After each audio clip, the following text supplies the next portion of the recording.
Good morning, Knicks Nation. Today is Thursday, the 18th day of July, 2024. I hope you're all safe and healthy today. I hope your family is safe and healthy and that the needs of you and your family in terms of food, shelter, clothing, as well as health are being met today.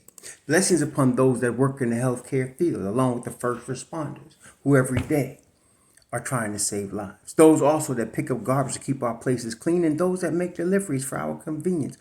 Double blessings upon the men and women trying to help rescue, deliver, and recover the teenagers and children that are the unfortunate victims of child molestation and pedophilia. People that are also victims of prostitution and child prostitution, pornography, child pornography, human trafficking, and sex slavery. Double curses on the perpetrators of these things and those that profit from these things, and double curses on the perverts that create the demand for these things. Finally, double blessings upon the homeless. There are nearly 600,000 men, women, children, veterans, families, senior citizens, homeless in the United States of America, and millions that are around the world in either similar or even worse conditions. Blessings upon them, for theirs is the kingdom. So yesterday, there was a basketball game in Las Vegas. The New York Knicks defeated the Sacramento Kings 106-105. Very impressed with what I saw yesterday in the game. I have concluded from based on watching this so far that Tyler Kolek can play in the future for the Knicks. He is not ready right now. And the reason he's not ready right now is because he is really a tremendous offensive talent in terms of being able to handle an offense, keep his poise. Very important. He keeps his poise, hands offense. Of course, we know he's a tremendous passer, but he is woeful, and I mean woeful, on defense. He's very bad. And so he could not play for Tom Thibodeau with that defense that he has right now. So he will need a year in the G League to develop. And let me put it this way. There's a couple of problems I have, which I've been stating. Some of you can't handle them because you start tripping when I tell you the truth. Or when I tell you my version of the truth. And put it that way to be fair to you. But I'm not sure of his motor, number one. And I'm not sure of his ability to handle the speed of the NBA game defensively. For example, a few years ago, many of you remember the Knicks drafted at 9 one Kevin Knox.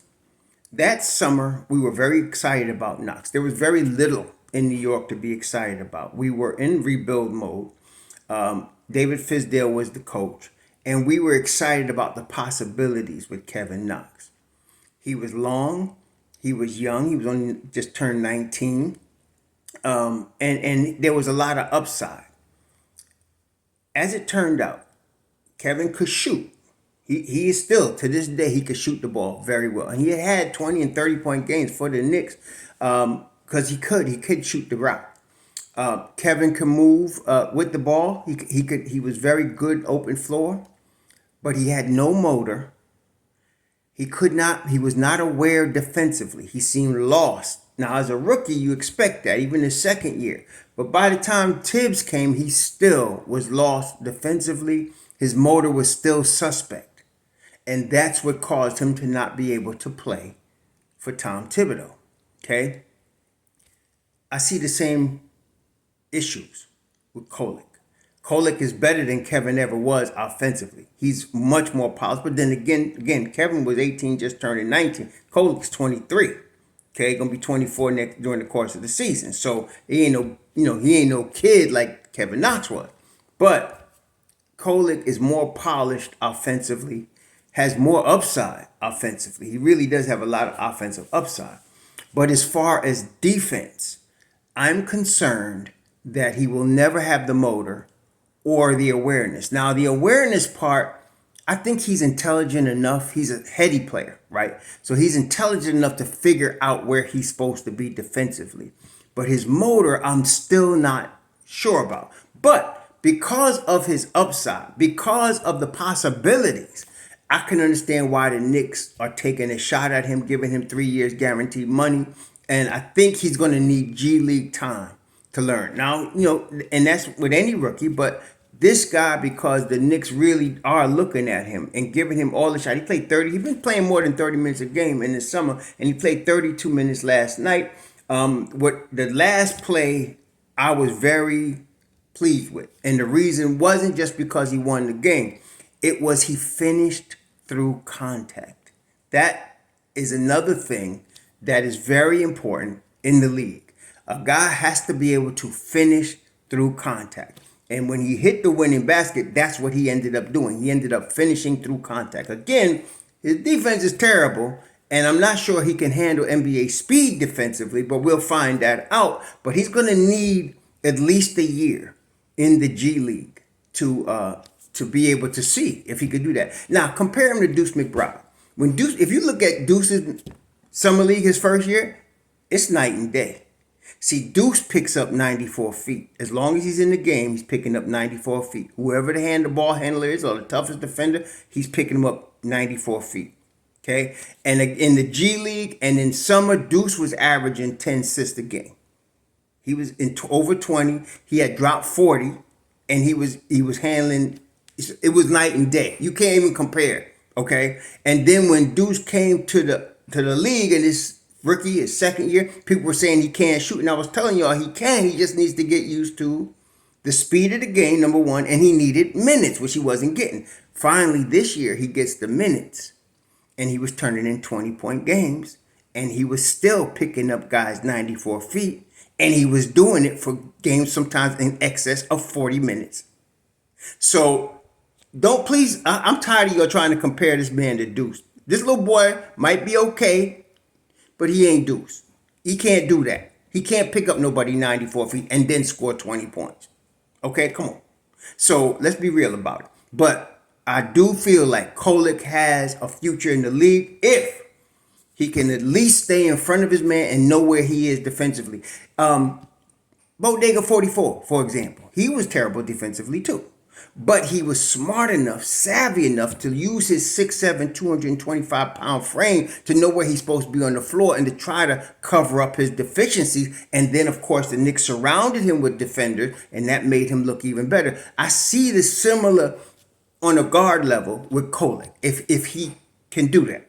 But again, we'll see. But he needs a year in the G League to be able to see if we can get him to that point. If so, the Knicks will have somebody in the future as a backup point guard. I will give you that. But for now, let's not get carried away. The Knicks in chip mode. We're trying to win this championship. We got our 9-man rotation. We're trying to go forward. But I did like what I saw from him. Porty was really hustling. And that was the problem I had with him in the videos I saw of him. His effort was not consistent. See, at the 5 spot, for Tom Thibodeau. This is what some of y'all don't get it. He don't need no stretch 5. Tom ain't looking for no stretch 5. He's looking for a guy with motor.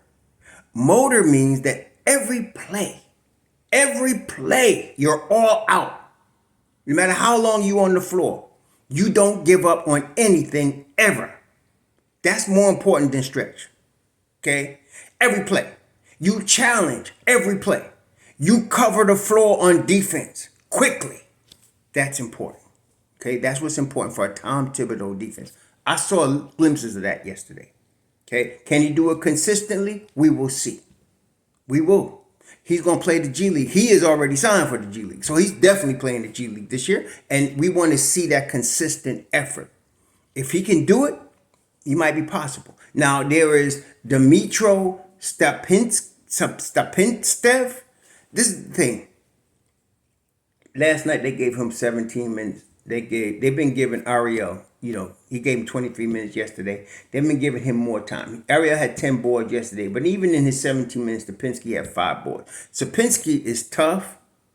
I'm gonna call him Stapinstev. I'm saying his name wrong. I know some of y'all some of y'all must be English majors because you be tripping. This is how you pronounce the name. Whatever. But the dude's name is Dmitro. DS is what I'm going to call him. DS Ukrainian, okay? But homie's rough.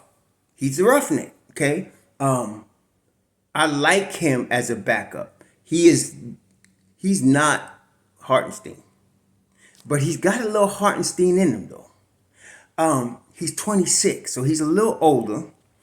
I do like him. Now, I was listening to Ian Begley yesterday on another channel. I was listening to him. And as you know, I really respect Begley and I respect his opinions and I respect what he says because he don't just speculate for no apparent reason to put out false information. He tries to put out true information all the time and he won't say nothing if he don't know. One of the things he said is that the writing might be on the wall for Jericho Sims. And he made sense. He said, if Jericho Sims was the answer at backup, the Knicks wouldn't be talking about these other centers. And he mentioned specifically the Walter Kessler interest and the Nick Richardson. And he said, the Knicks, these rumors wouldn't be out if Jericho was the dude. So he said the writing might be on the wall for Jericho. And that also lets me know maybe the Knicks are not, that's why they're not quite satisfied yet. Now, he also mentioned Precious. And he said, like I said, I did a video about a week ago and I said, is it signed or is it sign and trade? Because Jericho, as he mentioned again yesterday, has offers on the table. And so that tells me he does want to come back to New York, but it's got to be at the right price. The Don is cheap. So we got to see how this ends up. It could be sign and trade.